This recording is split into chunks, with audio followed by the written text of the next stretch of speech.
बिस्मिल्लाहिर्रहमानिर्रहीम, अस्सलाम वालेकुम। आप देख रहे हैं व्यूज़ मैटर। मैं हूं मुर्तज़ा डार। मुमकिन है कि आपकी नज़र से खबर गुजरी हो जिसमें भारतीय जनता पार्टी की तर्जुमान ने नाउज़ुबिल्लाह गुस्ताखी रसूल सल्लल्लाहु अलैहि वसल्लम जो है वो की है, और उसके बाद भारत के अंदर मुजाहरे शुरू हो गए हैं और भारतीयों ने उसको उसके ओहदे से बरतरफ कर दिया और उससे ला ताल्लुकी का इजहार कर दिया है। ये खबर मुमकिन है आपकी नज़र से गुजरी हो, नहीं तो मैं आगे चल के इस खबर की डिटेल बता देता हूँ। और फिर आपने ये भी सुना होगा कि इसके रिएक्शन के अंदर मुसलमान ममालिक जो है वो बड़ा सीखपा हो गए हैं और अरब वर्ल्ड ने खुसूसी तौर पे इसको बड़े आड़े हाथों लिया और इसकी मजम्मत की है। दर हकीकत अरब वर्ल्ड ने इसकी मजम्मत नहीं की, उन्होंने मुनाफ़कत की है। और उन्होंने मुनाफ़कत इसलिए की है कि ये वो अमल है, ये वो अमर है जिसकी मजम्मत नहीं होनी चाहिए थी, बल्कि इस पर कोई कार्रवाई होनी चाहिए थी, जिस पे कोई एक्शन होना चाहिए था। किस अरब ममालिक के भारत के साथ कितने ताल्लुकात हैं और उसने मजम्मत के अंदर यहाँ पर अपने मुल्क में बसने वाले और दीगर दुनिया में बसने वाले मुसलमानों को किस तरह एक लॉलीपॉप दे दिया, किस तरह उसको टरखा दिया है, जबकि उनके दायरे अख्तियार में ऐसी बहुत सारी चीज़ें हैं जिससे वो असल रिएक्शन दे सकते थे भारत को। किस मुल्क की भारत के साथ कितनी ट्रेड है, कितने उसको पैसे आते हैं, कितने यहाँ से पैसे भारत में जाते हैं, और हुकूमत की सतह पे इसके ऊपर किस तरह एक्शन लिया जा सकता है। जो असल काम करने वाला है, आज मैं आपको उसकी कुछ तफसील बयान करने की कोशिश करता हूँ। सऊदी अरब के कितने उसके साथ तिजारत का हजम है, मिस्र का कितना है, इराक का कितना है, ईरान का कितना है, पाकिस्तान का कितना है, यूएई का कितना है, इस सब की आपको डिटेल बताता हूँ। इससे पहले मैं थोड़ा सा वाक़या बयान कर दूँ जो ये सब हुआ। अब ये जो खातून है नूरपुर, जिसका नाम बताया जा रहा है, इसने टेलीविज़न के ऊपर एक हीटेड डिबेट के अंदर हुज़ूर सल्लल्लाहु अलैहि वसल्लम की शान के हवाले से कुछ गलत रिमार्क्स जो है उसने पास किए, जिसके ऊपर मुसलमानों के सेंटिमेंट मजरूह हुए। अब ये वो चीज़ है जो इसने चंद ही रोज़ कबल की।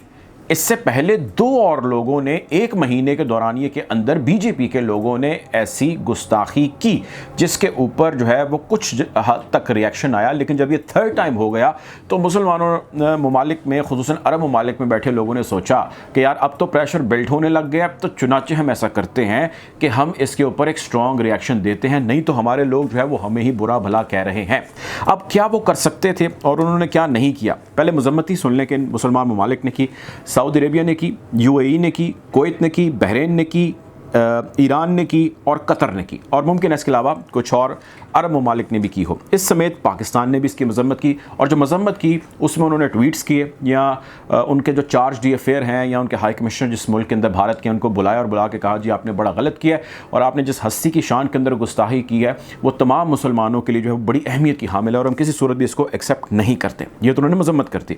अब वो कर क्या सकते थे, उनके पास क्या ऑप्शंस थी, मैं आपको उसका कुछ स्निपेट, कुछ आइडिया दे देता हूँ। बात करते हैं सऊदी अरेबिया की।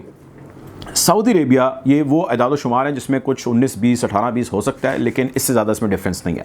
सऊदी अरेबिया की इंपोर्ट्स भारत के साथ 6.25 बिलियन डॉलर की एक साल की हैं, और इसकी एक्सपोर्ट्स यानी कि सऊदी अरेबिया से तेल की सूरत में ज़्यादातर एक्सपोर्ट्स हैं उसकी भारत में, उसका हजम है 26.84 बिलियन डॉलर हर साल।